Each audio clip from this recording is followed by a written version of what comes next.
All right, we have another fascinating interview for you guys, and believe me, it's fascinating. You're not going to be disappointed by it. It's with Jesse Bering. He's a director of the Institute of Cognition and Culture at Queen's University.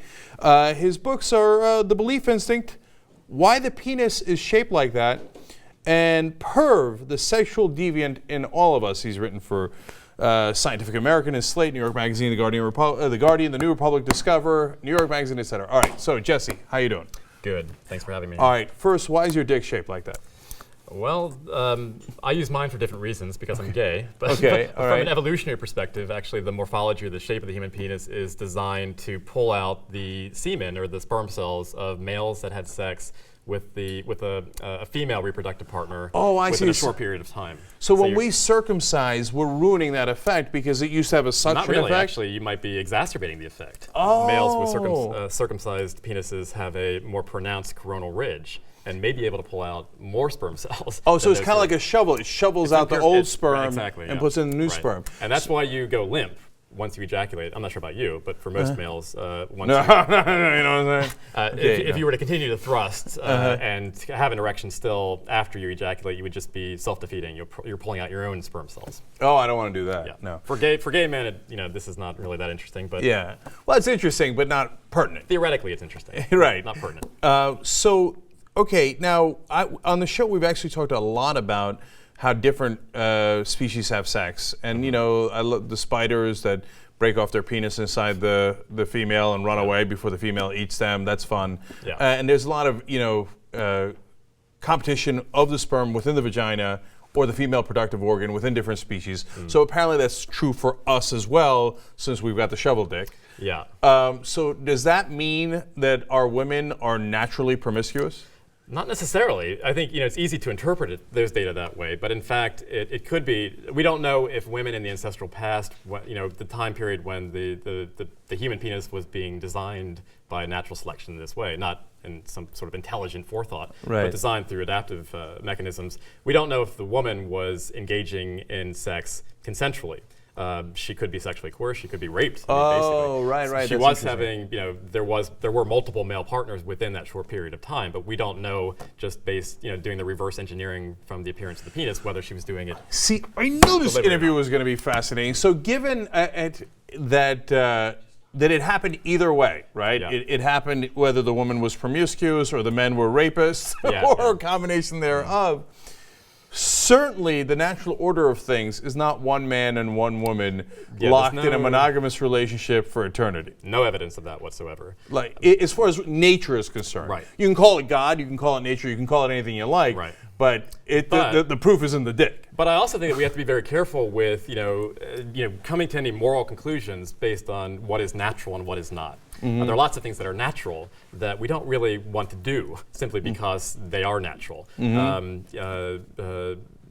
take a very sort of banal example, women shaving their legs it's not natural for them to do that as well, but we don't see it as immoral for them to do so. Right.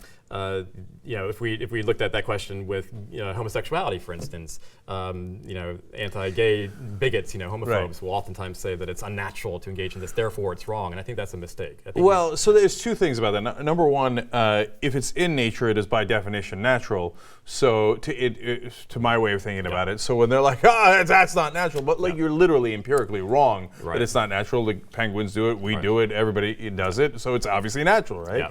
But the real reason that I ask that question is because it gives us a sense of biologically what we're driven to do. Our imperatives. Right. Yes. So we can set up society in any way we like, and we've had different mores throughout different periods of time and in different cultures. Right. And you talk about that in your other book, Perv, that we're going to get to in a second. But if we set it against human nature, it's not going to work. It's like communism, where they said, everybody will work as hard as they can and take as little as they need. Not on planet Earth, they won't, right? So if you set up marriage, one man, one woman, and we stay together forever, but that's not how we were built, it's not going to work. It's inviting conflict and tension and difficulties and strife that isn't necessary. Right. So yeah, I agree with you. Yeah, and of course, there's a lot of different factors as well. I mean, there's social factors, there's the raising the kids, etc. But that's why it's interesting to hear the perspective that you have as to how we're built, so that we have a sense of what we're driven to do. Right. So now, getting on to Perv, you say the sexual deviant in all of us. That's in the title of the book. So, are you a pervert? I am. I'm happy to say I'm a sexual deviant. Okay, all right. Bless your heart. Thank you. Okay. and I would imagine you are too, if we were to look at the right level of dare analysis. you. But we can sort that out maybe after the interview today. No, I'm proud to be incredibly boring. I only have sex with women in missionary position. Oh, okay. And maybe you're the exception to the rule. Right. And is anybody proud of that? Like I only do missionary. Yeah, lots of conservatives are, I think. Actually, Okay. yeah. But I think the point with that subtitle, "The Sexual Deviant in All of Us," is to really sort of, to get at this issue that what is normal is not objective. There's not a normal sexuality, because we've got tremendous fluctuations over historical time, cross-culturally, individual differences within the same society. So to draw any, moral, at least a moral value from what is normal doesn't make a lot of sense. What is normal is just a number. Right. And that's it. We really that's a great way of looking at it. I'm pounding the table a lot in this interview. I like this interview. We need to be moving toward this question of harm and really taking a closer look at defining harm clearly, not just simply assuming that it's harmful, but articulating, explaining exactly why it's harmful. So, for example, if you got a deviant who happens to be into kids, well, that's harmful because the kid doesn't consent and he's not ready to have sex, etc. That's obvious, right? You got a guy who's into feet or cars or whatever. Who gives a shit? Who cares? Yeah, right. Be as deviant as you want to be in that case. Right, and it doesn't harm anyone. And it's quite difficult for me. I talk in the book about I've always had an aversion to feet, and my first sexual experience with another man actually was with a podophile. He was a foot fetishist that was sucking on my toes, and I couldn't get into his head how he could see my feet, which I find personally revolting. I can't even look at my feet. Yeah, I hear you, brother. Yeah. And so, but for him, subjectively, that was the most arousing thing imaginable. So I think that it's difficult for us to escape our own cognitive biases, our intuitions about what is gross and disgusting and wrong, and not apply them to others in terms of what we should and shouldn't be doing with our genitalia. So I have a million questions in this regard. Let's start with this. What is the most common, whatever you want to call it, fetishes, perversions, the technical term, paraphilia, is it? Paraphilia is a very clinical term, and I think part of the difficulty with these conversations is that the kink community or the fetish community, they use words in different ways.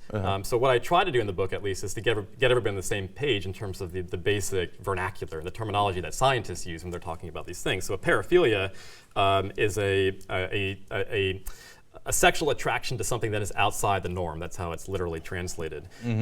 So whether it's an unusual erotic target, you're attracted to little people, or to who isn't, right? Exactly, or to giants, or to that's weird, or to the elderly. Versus, so there's that category, and then there's also a paraphilia that involves an unusual act. So somebody that can only have an orgasm by falling down the stairs is a climacophile. That's real? That happens? It might be a handful of people in the world that's happened, yeah. That's an unfortunate one to get. I feel pretty good about my perversions. I'm like, at least I don't have to break my neck doing it. Preferably it's a long stairwell, as you're actually having. Yeah, well. Anyway, so it's either it's an unusual target of your erotic desire, or it's an unusual act that's associated with their most primary, the sort of the thing that gets you off the easiest. So, but what for shorthand, what should we call them of those three terms? Fetish? Well, paraphilia I think paraphilia encompasses all of that. Okay. But a fetish, usually fetish is reserved to an object. You're attracted to a particular object that has made physical contact to somebody that you want to have sex with or you're attracted to. So if you think about this got confusing. All right, let's stick with paraphilia. All right. So what is the most common? Is there like 3 or 4 where you're like, okay, yeah, boom, this. Yeah, absolutely. Because there are 547 different paraphilias, but the ones that are only included in the DSM, or the Diagnostic and Statistical Manual of Mental Disorders, and American Psychiatric Association, are I usually forget one or two of these, but sadism, masochism, voyeurism, exhibitionism, frotterism, which is touching people in public when they don't want to be touched. Oh, wow, that's number 5, huh? Yeah. That's high up there. The Japanese love that. There's no necessary order to these, Okay. but these are quite common, at least in terms of the representation. Pedophilia, did I say exhibitionism? Yeah.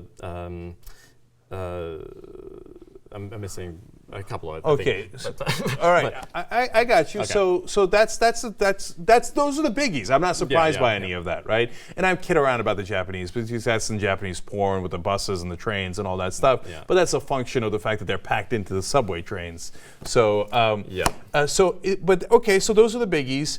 I love that there's a specific number, 547. Identified ones. There's probably more, yeah. So like when somebody comes up with a 548, that's kind of like, I don't know. They tack it on, Yeah, like does he have to go in front of a board and be like, all right, I would like to present my case here. I'm really, really into glass tables. I can't get enough of them, and and then they're like, it is now official. You are 548.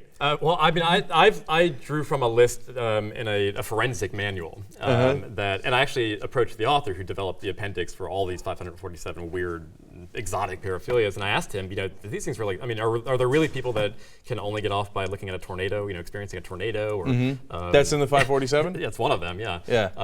And they're just all over the place. And he said, every single one of these has been represented by at least one patient or person, and it's been documented and it's published in the peer-reviewed literature. Okay, that's awesome. So now, but among the 547, do we put homosexuality in there anymore or no? It's actually in there, but there are lots of antiquated sexual orientations or and I use the word sexual orientation not just to refer to gay, bi, or straight, but I use it in a more amoral sort of empirical sense of whatever your brain happens to be oriented to the most, whether it's harmful or not. It is what it is. Right. So men are more into it than women, right? Men are much more likely to be diagnosed with a paraphilia because they get locked into a particular circumscribed or narrow target of their attraction. And it's irreversible once that happens, usually in your adolescence. Whatever it is, and it's something you have to deal with for the rest of your life. Women have been described as being more erotically plastic. They're more easily aroused or readily aroused by a broader array of erotic stimuli. Well, that works out actually, because if the dude's got into something specific, but she's plastic and she can mold around it, well, that works out. Hopefully she's understanding as well. Yeah, we hope. Okay, well, I mean, for example, I talked about an amputee fetishist, and a chrotomophile is the technical term for somebody who's attracted to amputee. You probably knew that already. Yeah, of course. And he. How else would I look it up online? He couldn't find. He actually had. He sought out prostitutes that were amputees. He ran out of options at some point, and he got very expensive. But he did find a woman that he fell in love with, and she was understanding. She was accommodating to his sexual needs, and she would feign an amputated leg as they were having sex, and that was the only way that they could actually, have a meaningful sex life. Huh, that's interesting. So now I want to get back to how they got it in a second, but what's the ratio of men to women? Like, is it? I read somewhere 99 to 1. 99 to 1 in terms of the actual diagnosable cases. So I don't want to give the impression that women don't have kinks and fetishes and all sorts of interesting stuff. They do, but again, they're much more broadly represented in terms of what could turn them on. The aphrodisiacs are much broader in terms of their array. Men, again, are more likely to be locked into a very specific type of thing. I got you. So, well, that makes sense. I think a lot of people watching think, 99 pervert men to 1 pervert woman. That makes about sense. That sounds right. It's not a male privilege, really. I mean, I think most men would be willing to share that burden with women. What's the one thing women are most likely to be into? Among those paraphilias, women are most likely to be represented in the sadomasochistic community.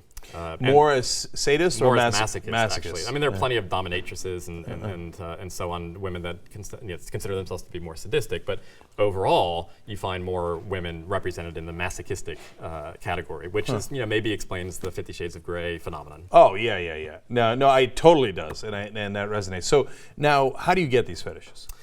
Or paraphilia? Yeah, so there are lots of speculative theories, and one of the difficulties with really answering that from a scientific or clinical perspective is that you can't just take, a group of infants human infants and randomly assign them to some condition where you manipulate features of their early childhood experiences, their development, and compare them with a control group of infants that have a normal developmental experience, and wait for 18 years, and you go to third world countries. In principle, it's possible, but it's unethical. But I mean, most parents aren't just going to volunteer their kids to something like that. I'm kidding.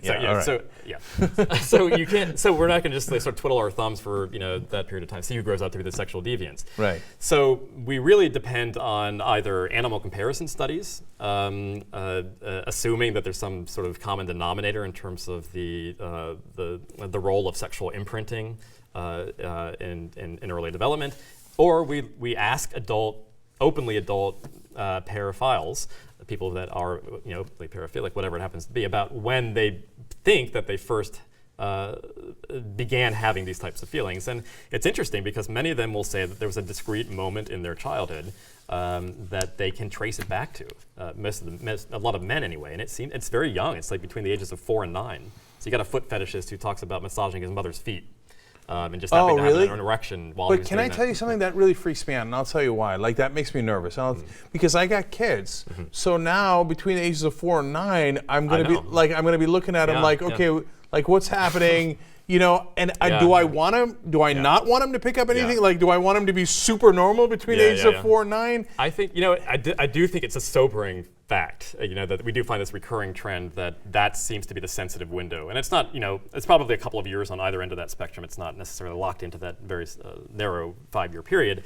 But I do think that it's we need to rethink perhaps the development of sexuality. We have a very difficult time seeing such young children as anything other than completely asexual and not having any feelings along those lines. But it might really be to their disservice because if we're not having at least age-appropriate conversations with them about sex and just completely brushing them off if they ask the questions, answering them in a way that they can understand at least, it might make it even more arousing to them or attractive to them if it's kept a secret or a big puzzle or a mystery to them where they're sort of ruminating on it excessively.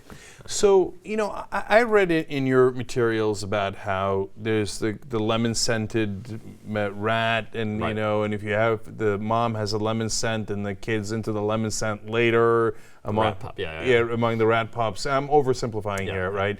And you see different species, and if they're hanging out with different species, then they get attracted to that species later. So all that is super fascinating. But so that leads to a controversial question then, that I just thought of on the spot here.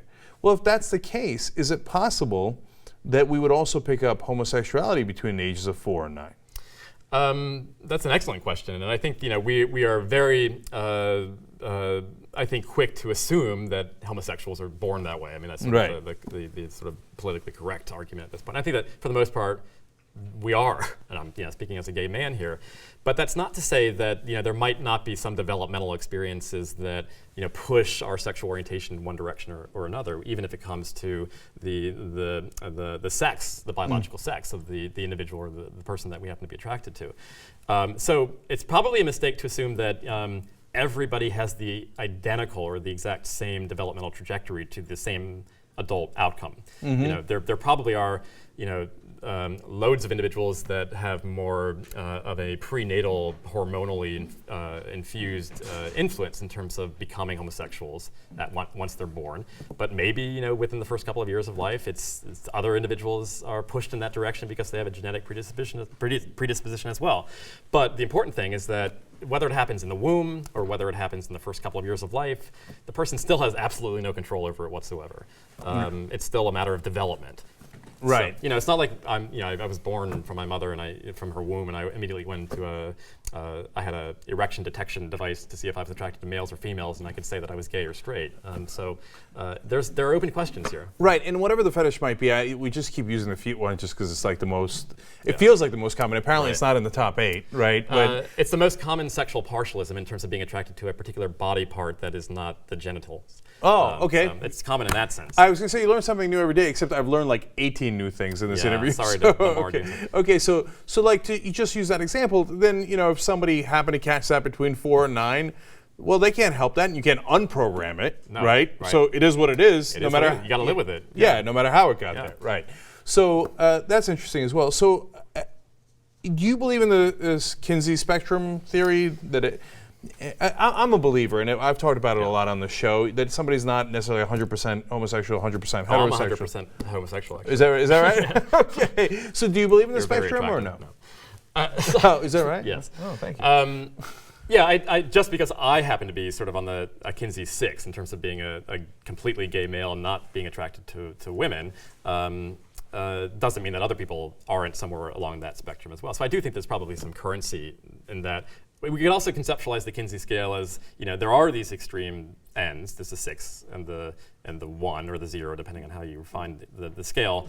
But then anybody else, so these you're gay, straight, or bisexual if you're anywhere else sort of in the middle of that, whether you're a 2 or a 4 or whatever. Right. So it's really just sort of a matter of linguistics, I think, when we're trying to carve these things up. See, I never thought about that way. Like, people assume, I think, subconsciously when you talk about a spectrum that there's an even distribution within the spectrum. But it actually could be a bent dumbbell, right? Like, that it's weighted towards the 100% or the 95% or whatever it is. I think the complete bisexual, like right in the middle, that's actually quite rare. Women are much more likely to at least self-identify as being bisexual than males are. That's probably reflective of the fact that, again, women have more erotic plasticity and can actually, they can be aroused by both sexes. They have the option of being aroused I see, by both that sexes. explains that too. I hadn't thought of it that way. All right, that's fascinating. So, and if you're more in the middle of the spectrum, you might be more influenced when you're in that 4 to 9 age bracket. Whereas if you're more at the end of the dumbbell, you might be less. We're making this stuff up as we go, but as a theory goes, what do you think? That actually, the people that are locked into a very specific type of erotic target as adults were the ones that were sexually imprinted in their early childhood. So the less flexible you are as an adult, the more likely you were probably to be imprinted in your early childhood. Okay. And this is, we keep talking about 4 to 9, but is 0 to 4 relevant as well? I don't want to make too much about that 4 to 9 age range because I think it seems to be a recurring trend in terms of people's subjective interpretations of where their own deviancies came from. But that might just be because they've started becoming conscious around the age of 4. Well, that's true. Yeah, but we have this infantile amnesia. It's called. We don't remember anything before the age of 3, typically. So that's when our consciousness comes online. So that might be the self-reporting aspect of that. That's really interesting. All right, last thing before we end, I was fascinated by the guy who created Kellogg's cereal. I didn't know this. I found this out through your book as well. He's a piece of work. Yeah. So tell me about it. Well, the founder of cereal, breakfast cereal, was a physician, Kellogg, and he had a real thorn in his paw, as I say in the book, about masturbation in particular. Teenage boys masturbating. He thought this was the scourge of the human race. He thought that it was the worst thing imaginable, that you could literally die by your own hand. These were the words that he used in the late 19th century. I got news for him. Yeah. That turns out not to be true. And he wrote several very best-selling books about the evils and the horrors of masturbation, the consequences. He recommended that parents that had masturbating teenage sons either this was a problem for the boy, in their opinion at least. They either sutured. If the boy was not circumcised, they would pull up the foreskin and suture it's shut with a needle and a thread. So you literally could not have an erection. And he also had these patented genital cages that he would sell that you put on the boy's anatomy so he couldn't touch himself, which would prevent him, of course, from masturbating. So yeah, he was a real difficult character when it came to that, which is weird because now lots of governments in the UK, for instance, they recommend that adolescents of both sexes masturbate on a regular basis to reduce sexually transmitted infections and this sort of the horrors of teenage pregnancy and so on. Right, it's a good thing. I got news for them too. They don't have to recommend it. Yeah, exactly. Yeah, I think it's probably going to happen either way. I'm never going to look at cereal again the same. And very special K. So. Yeah, very special K. All right, and there's no way that Dr. John Harvey Kellogg wasn't a massive pervert who didn't masturbate to no end, probably 5 times a day. There's some interesting psychology happening there, I'm sure. Yeah, you wonder what happened to him between the ages of 4 and 9. Right. All right. Thank you so much for joining us. Really appreciate it. Thanks for having me. It's a fascinating book, obviously, and everybody check it out, man. It's amazing. All right. See you.